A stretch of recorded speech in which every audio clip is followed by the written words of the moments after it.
Hello. So today we'll start module 3, that is totally based on the concept of noise and its impact in the analog modulation. So as you can see here, there are two main parts are there. One is about noise and its different types we are going to learn.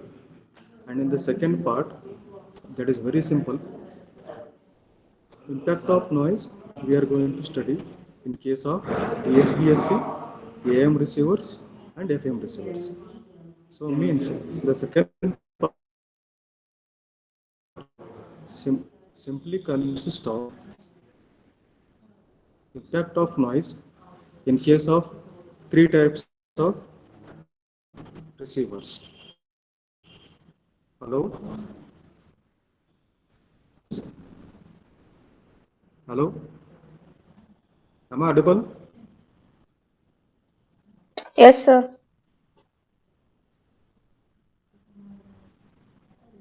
Okay, let me continue. So this is about the syllabus here.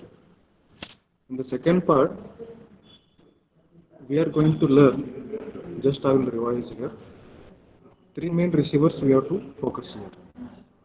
One is DSBSC, another one is AM, and third one is FM receivers.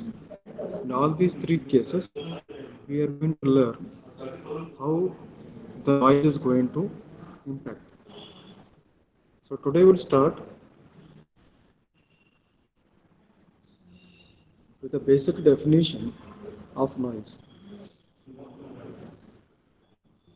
So as you can see here, noise is any unwanted introduction of energy into the desired signal. So that may be contaminated along the path. Like normally in radio receivers, if this kind of noise is going to produce his, his kind of sound will be there. Okay. So what we mean by this desired signal and contamination of unwanted energy. So two parts are there. Desired signal is any information that you want to transmit from transmitter to receiver. So unwanted introduction of energy means any unwanted signal that we want to that that is either deliberately included in the inserted in the desired signal or desired signal is impacted by such kind of noise. Noise is, you can think of it as any signal other than our desired signal, because mainly we are interested with our desired signal to be transmitted and received. So that is one impact we have shown here. Normally in the case of receivers, such kind of noise or unwanted signal is going to produce kind of a sound. So thus we can say that it is very random and unpredictable signal. So that's why we need to have some background about the random theory and processes in order to understand these things. So let us see first one, the classification of noise. Normally or broadly, the noise is classified into external noise and internal noise. Once again, external noise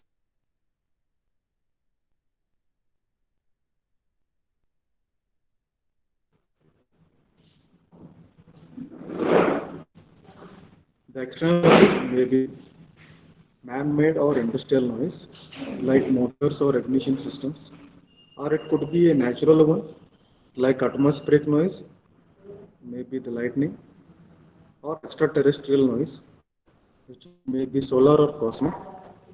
Cosmic normally concerned with the galactic noise, which includes thermal radiation from cosmic bodies. So whereas internally generated noise are of three main types are there: short noise, thermal noise, and white noise. that we are going to study these three things today.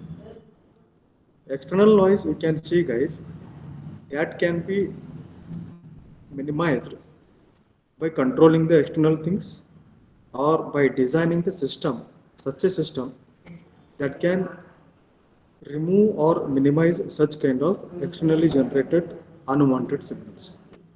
Whereas internally generated signals like internal noise, which is inherent to the components you are using in the circuit, or it is inherent in the behavior of the electronic devices that we cannot change. Whereas externally generated unwanted signals we can control, or even we can also design such a system that can minimize such kind of externally generated unwanted signals. But internally generated noise cannot be avoided. But some with proper design that can be minimized but cannot be totally eliminated. So because of this, we have to be with this internally generated noise all the way. But if you look at its disadvantages, it degrades the system performance, both analog and digital systems. Receiver cannot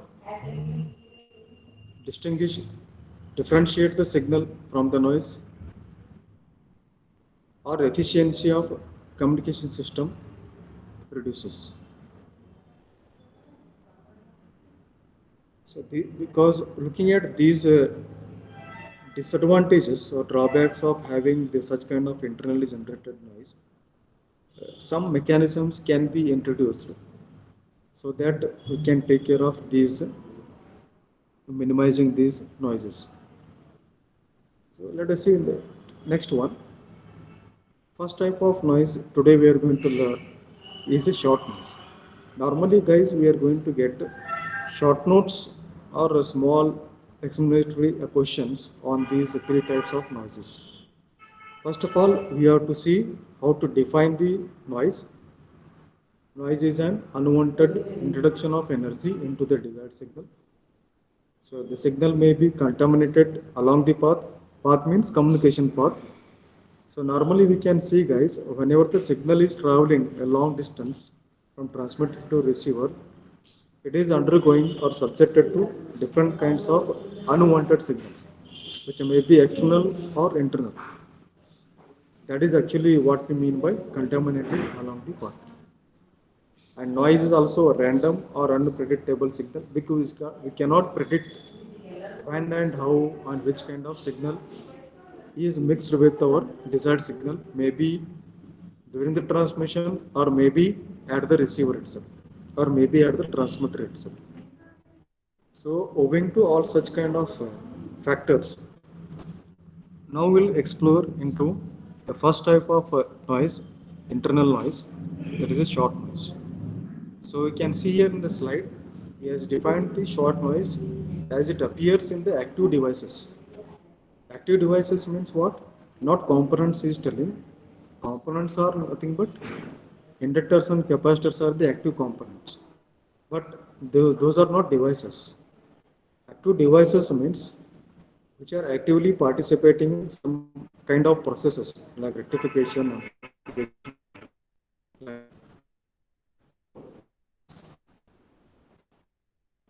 short noise.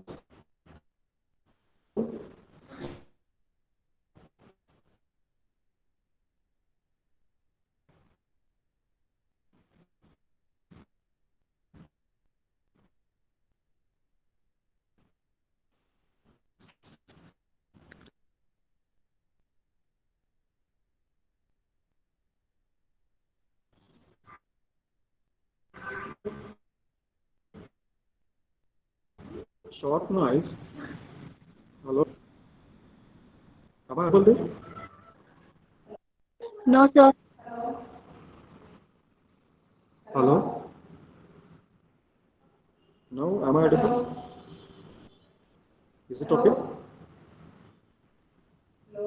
Is it okay? Am I audible there? Okay, now it is clear. So short noise appears in active devices. We are discussing about active devices. Any active devices which are involved in the for responsible for the flow of current or establishment of the drop of voltage or normally like a rectification or amplification. So these active devices due to random behavior of charge carriers. Short noise appears in these such kind of active devices due to random behavior like movement of charge carriers. Random movement of the charge carriers.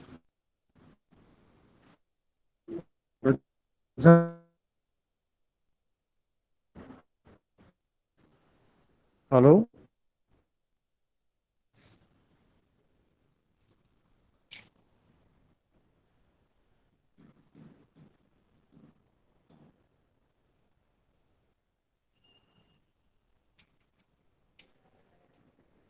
Is it okay? Yeah. So examples he has shown in the slide. In vacuum tubes. Now I think it is audible. Yeah.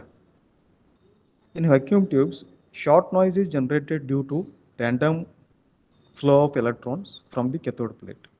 That is one example. In another example, semiconductor devices, short noise is generated because of the random diffusion of minority carriers or random generation of recombination of electron hole pairs.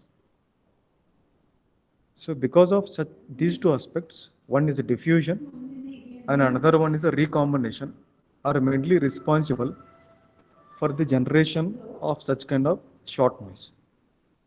Another case where we are going to see in photodetectors, the short noise is generated due to the random emission of photons, because photons are the main carriers in the photodetectors. So these are the three examples you have to remember. So whenever you are going to explain short noise with examples, one is vacuum diode, another one is semiconductor device, and third one is photodetectors. In all these cases, it is only because of random movement of charge carriers, majority charge carriers, which is responsible for the generation of short noise. So how we can summarize? In all these cases, it is only the random movement or flow of charge carriers, majority charge carriers, which is responsible for the generation of short noise. This is a very key sentence. If you want, you can note it down. Along with these sentences, you can include this very important statement. Let us consider a small diagram here. Vacuum diode, will take it as an example. So we have seen the vacuum diode or vacuum tube, which is a size of big like one pen what you are using nowadays, and it is very bulky. In nowadays we are not using this vacuum tube or vacuum diode. So one small diagram we have taken here to indicate a vacuum tube or a diode. It is simply a diode itself, having anode and cathode, which is connected to a power supply and having the current I is flowing there. So we have learned that in the vacuum tube or vacuum diode, because of the flow of majority carriers, we are getting the generation of this short noise. That has been shown by this second figure here. You can see the short noise represented by ISN. SN means short noise. You can see it is a very random. We cannot predict its amplitude variation with respect to time. Your actual DC current is here, but short noise you can see it is moving forth and back randomly with respect to this DC current. That's what is very random and unpredictable current produced in this vacuum tube or diode because of the majority carriers flow from the cathode.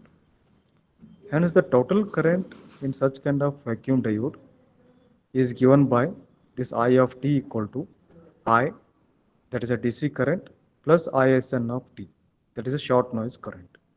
Its mean square value is given by mean square value means expectancy of IS square of t equal to 2QIBN. This one equation is the standard equation. where Q is nothing but charge in terms of coulombs. We all know that it is 1 to 1.6 into 10 to the power minus 19 coulombs. Bn is a noise equivalent bandwidth. So what is the bandwidth of this noise that we are going to learn later? I is required DC current in the vacuum diode. So its expectancy is given in terms of all these three. The charge of the charge value of your majority charge carrier, its bandwidth and required amount of DC current. Twice of that we are getting here. So normally for the PN junction diode, so this will be 2Q into bracket I plus IS, that is short noise, into BN. So this expectancy of the short noise will be 2Q IBN for vacuum diode and 2Q into bracket I plus IS into BN for the junction diodes, where IS is a reverse leakage current that is very small in case of the diodes. So like that, you have to briefly explain starting with its definition, where and how it is observable with taking help of three examples. And next, taking one example in detail with the block diagram and the waveform, like the vacuum diode, you need to briefly brief about the kind of currents which are flowing in the circuit. So next one, we are going to study about the thermal noise. Normally, we will get a short explanation kind of questions will be asked in the exam, like a thermal noise. So thermal noise is generated because of, see, one thing you remember, just try to recall, the short noise is occurring because of diffusion or recombination, such kind of processes, which involves random movement of the charge carriers. That you keep in mind. Thermal noise, now you can see, it is generated because of random movement of thermally induced carriers. Okay, thermally induced carriers in semiconductor. It produces such kind of random movement because of thermally induced carriers. What do you mean by thermally induced carriers? The carriers which are generated because of the changes in temperature are called thermally induced electrons or carriers. They will move randomly and produce kind of a current in the system that is random in nature. That is known as thermal noise or Johnson noise. So figure below shows a noise model using resistor and its equivalent Thevenin circuit. You can see the current source is there. The thermal noise, ITN means thermal noise current source, connected in parallel with resistor. This is the thermal noise model and its equivalent circuit VTN, that is a thermal noise voltage connected in series thermal noise voltage source along with the load. And hopefully, in order to have the maximum power transfer, we are expecting load RL should be equal to R. This all we know by the maximum power transfer theorem. In order to have that one, load resistance and this resistance should be equal. So to find maximum noise power with this condition, so mean value of thermal noise already we know that it is 0. So the mean square value of thermal noise voltage is given by 4K Bn Tr. So K is a Boltzmann constant, Bn noise bandwidth, T the temperature at which resistor is operating, R is the resistance. So with this condition of expectancy of Vtn square, thermal noise voltage square, the maximum noise power is produced in the resistor is given by, so expectancy of Vtn square divided by 4R. If we resolve this one, so finally we are getting the maximum noise power introduced by this thermal noise is given by Boltzmann constant into T into Bn. That is a noise bandwidth. So these are the some simple formulas we have to remember which are widely used in solving the problems. Hence, the maximum power delivered to the load when RL equal to R is given by V square by 4R. So this generally we are going to write it as E of Vtn square. Just simply we can write it as a V square. So in solving the problem, you have to interpret whether the voltage is given or expectancy of Vtn square is given. Accordingly, we try to apply the formula. So this is all about short noise and thermal noise. So one thing you remember, short noise is basically generated because of recombination or diffusion processes which are going to result into random movement of majority charge carriers, underline majority charge carriers. Whereas thermal noise is generated because of the same thing, the random movement of charge carriers, not majority, but those carriers which are thermally induced in the system. So next one we can see the white noise. So any noise having Gaussian distribution with a flat PSD is known as a white noise. It is called white because it is analogous to white light, because white light will contain equal frequency distribution for all the 7 colors. So here also the white noise has got equal bandwidth or frequency distribution for all its noise components. So that's why it is known as a white noise. So over a wide range of frequencies, that is known as a white noise and is denoted by W of T. So if you look at the power spectral density, that is denoted by SW of F N naught by 2, where N naught equal to K into T. T is the noise equivalent temperature. We are going to plot this in frequency domain, NSW of F versus frequency. On either side, the magnitude will be kept from N naught by 2 to minus N naught by 2. And its power spectral density of this white noise, you can see it is constant totally. Means it is not going to make any differentiation to the frequency components on the left or right side of this origin. So that's why it is known as a white noise or white Gaussian noise. If you look at its autocorrelation function, that is given by Rw of tau equal to N naught by 2 dou of T. So if we take the inverse Fourier transform, this Ns of F, that is Rw of tau, we will be getting it as N naught by 2 dou of T. With this condition, if you plot, we will get only one impulse located at the origin. Means in the time domain, this white Gaussian noise has got only one component at the origin. Okay. So this how, guys, you need to explain briefly about this short noise, thermal noise, and white noise or white Gaussian noise. In the next class, we are going to learn about noise bandwidth and other things.